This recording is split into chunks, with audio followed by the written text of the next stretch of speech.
Nüüd kokkuvõttes, mida siis mesinikelt teada sain? Kõik mesinikud, keda ma siin intervjueerisin, olid päris kaua mesindanud. Kõige vähem oli siin 10 aastat ja kõige rohkem oli siin 30 aastat.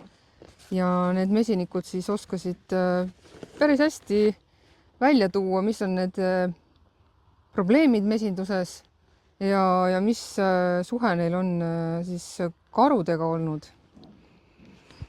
Ja võib-olla nagu siin praegult ka taru juures on näha, üks põhiline probleem, näiteks sügisel on ka siin herilased, teised putukad, kes üritavad ka nagu osa saada sellest saagist, mis siis mesilastel on siin talveks varutud. Ja lisaks siis karudele tegelikult karu ei olnud üldse top 1 probleem mesinike jaoks. Seal topis oli enne karusid ikka hulk teisi probleeme ja karu võib-olla isegi ei olnud selline tõsiseltvõetav probleem, sest et kõik mesinikud mainisid ära ka selle, et väga hästi on võimalik kaitsta tarusid, pannes siis elektrikarjuse. Ja siis üks mesinik, kes ütles, et ta on 20 aastat mesindanud. Ja kusjuures kõik need mesinikud mesindasid piirkonnas, kus karude arvukus on nagu üle Eesti siis võrreldes teiste piirkondadega kõige kõrgem, üks kõrgemaid. Ja see mesinik tõi välja selle, et väga hästi on võimalik mesindada, pannes elektrikarjused. Et nagu praegult ka siin on mul pooleli, siis vaatan nüüd, kuidas mesilased on valmis talvituseks siis.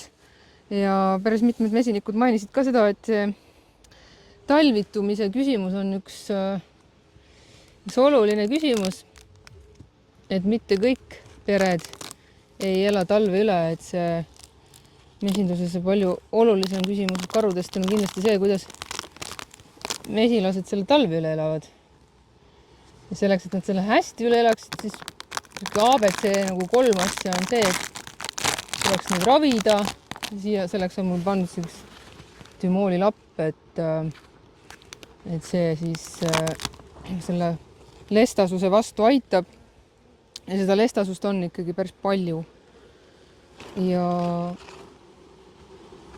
teine asi on see siis, et panen neile piisavalt sööta. Ja mis nendest karudest siis veel, et karudest palju suurema probleemina nähti näiteks nugiseid ja tihaseid ja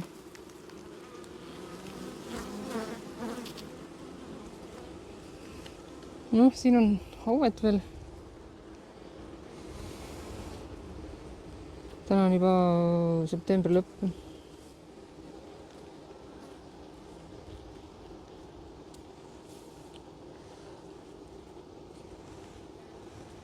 Vaatan, kas õnnestub mune näha. Ja mida need siis tihased teevad, on see, et tihased siis, ema on ka siin näha ilusti. Sinise tapiga. Et mida need tihased teevad, siis ongi see, et nad talvel käivad nokkimas selle ava juures. Ja siis esiteks mesilased on siis kogu aeg stressis. Teiseks, kui nad lähevad sinna ava juurde vaatama, siis tihased nopivad sealt neid mesilasi ju süüa. Ja niimoodi võib ikka mingi tihaste parv võib ikka korralikult talvel seda mesilaspere nõrgestada. Sest et kõige parem on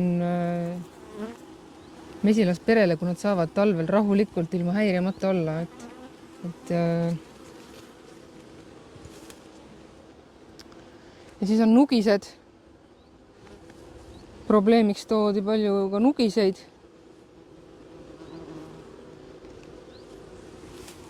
Ja nugiste vastu nagu aitab ka ainult see, kui sa paned mingi mingi võrgu ümberringi, siis ei saa sealt läbi närida. Et seda videot täiendaski tegema see, et kuna riik peamise põhjusena, miks karusid kütitakse, on siis mesinduskahjustused. Aga nagu mina selles kogemuses nägin mesinikega rääkides, siis kõik ütlesid, et nemad ei näe selliseid tsirkusekarusid Eestis ja nende piirkondades. Ja need piirkonnad, kus nad mesindasid, olid ühed Eesti karude rikkamad piirkonnad. Selliseid tsirkusekarusid Eestis ei ole nende arvates. Ja probleem on tegelikult seal, et ei kasutata piisavalt siis ennetusmeetmeid kohati, et tavaliselt see karu kahjustus tekib siis, kui on üllatus, et viiakse tarud valdavalt metsa, et enamus mesinikud viivad kuskile metsa, sest mesinikud tahavad saada puhast mett. Head korjealad on metsaservades, seal on need ka alad, kus karud liiguvad ja viivad tarud sinna, aga ei pane kohe ka aedikuid ette, ei pane pauguteid, ei pane elektriaedikut ja sellepärast need kokkupuuted karudega tekivadki. Ja tegelikult, kui mesinikud ei pane nagu neid aedikuid, siis me koolitame välja neid karusid, kes siis lähevad naabermesiniku juurde ja teevad seal ka nagu võib-olla natuke pahandust.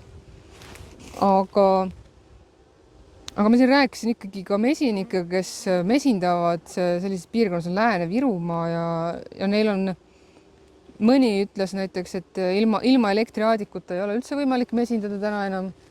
Aga siin osad ütlesid, et neil kõikides kohtades ei ole veel nagu siin elektriaadikuid veel. Et kui probleem tekib, siis nad tegelevad sellega, aga tegelikult võiks olla nii, et peaks juba ennetavalt tegutsema, sest et kui me ootame selle karu esimese käimise ära, siis me koolitame teda ju välja. Ja need karud, kes käivad siis neid mesitarusid võtmas, et ega need ei ole kohe nuhtlusisendid, et kui me viime metsa süüa neile, siis ehk siis mesitarud viime metsa, siis me viime nende elupaikadesse need.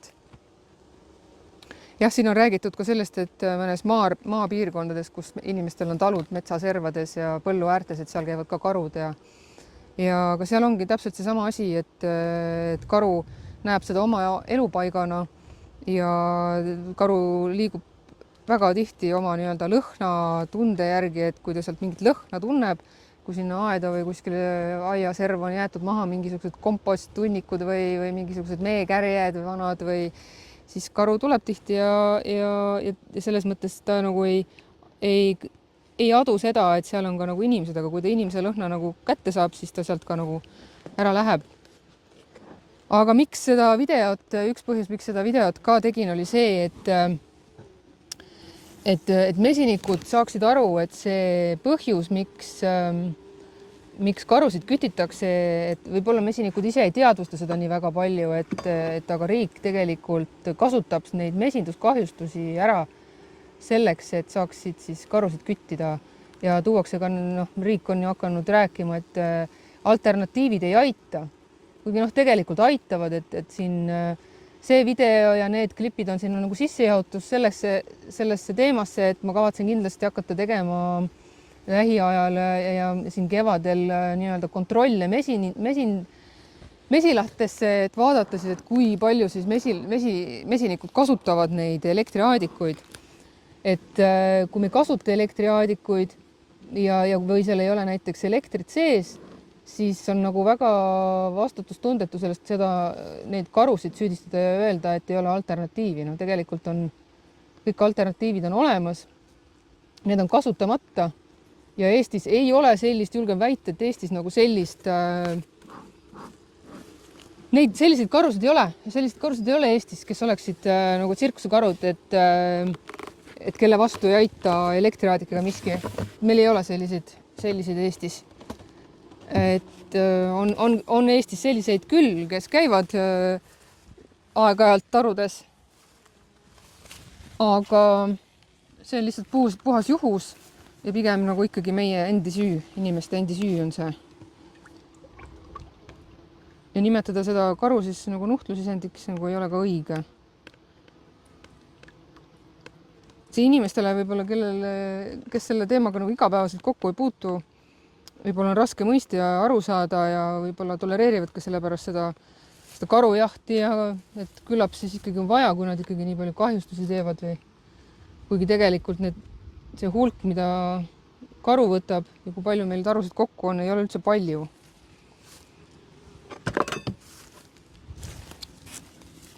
Et on väga nagu mitmeid teaduslikke uuringuid kui selle kohta, et elektriaadik aitab ja väga suures ulatuses, siis seda tulekski nagu kasutada.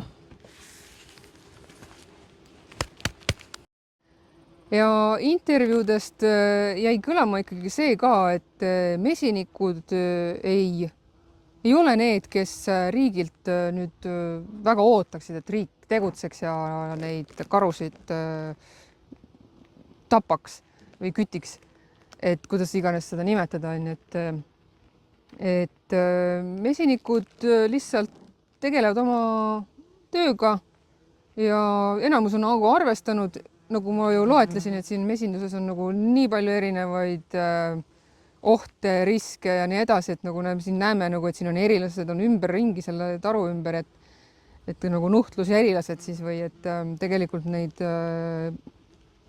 ohutegureid on nii palju, et ei ole nagu karud ainukesed ja karu ei ole üldse seal kõige suurem sellest, et kuna karu on kaitse all, siis tänu sellele mesinikud saavad ka tegelikult kompensatsioone riigilt päris palju. Ja nii mesinikud siin ka ütlesid, et nii-öelda kahjuhüvitisi saadakse päris heldelt ja ma ise olen ka siin arvutanud, et kui nagu see mee müük ja mee hind ja kõik see kokku arvestada ja sa arvestad seda, kui palju saaks ühe taru eest riigilt kompensatsiooni, kui siin karu käiks, siis no mul oleks palju soodsam see, kui karu siin käiks, võtaks mõned tarud, eriti need, keda sa võib-olla üle talve ei tahagi viia. On sellised nõrgad pered või mis iganes pered, et ei ole mesinikud niimoodi nõudmas suurelt riigilt, et nüüd nende pärast peaks neid karusid küttima. Et ei poolda nagu mesinikud seda karude valimatut küttimist. Et täna see karude küttimine ilmselt ei ole see, mis seda probleemi lahendab. Ei ole aru saanud, et mis tingimustel ja miks karu seda taru läheb siis ette võtma, et ühes piirkonnas, kus ma olen näiteks päris mitu korda karusid pildistanud ja karu tegevust seal on märgata ja samas on ka seal tarud. Ja need tarud ei ole alati seal kaitstud. Ja et miks karu siis läheb ja võtab, et kui ta võtaks seda alati, sest ma tean, et karud nendest tarudest kindlasti möödub. Terve suvi on näiteks üks pesakond elanudki ühes piirkonnas, kus on mesitarud ja kus on ka karud toimetavad igapäevaselt. Terve suvi, kogu suvi praktiliselt sügiseni välja. Ja seal ei ole probleemi olnud. Ja see on loodusmaastikul, metsade keskel, et mis on need tingimused, miks karu läheb, et see on põnev teema, mida peaks ka uurima, et me võib-olla täpselt ei teagi nagu ja ei oska ka mina öelda, aga fakt on see, et kui karu võtaks alati, siis meil oleks täna ikkagi palju suurem probleem kui praegu.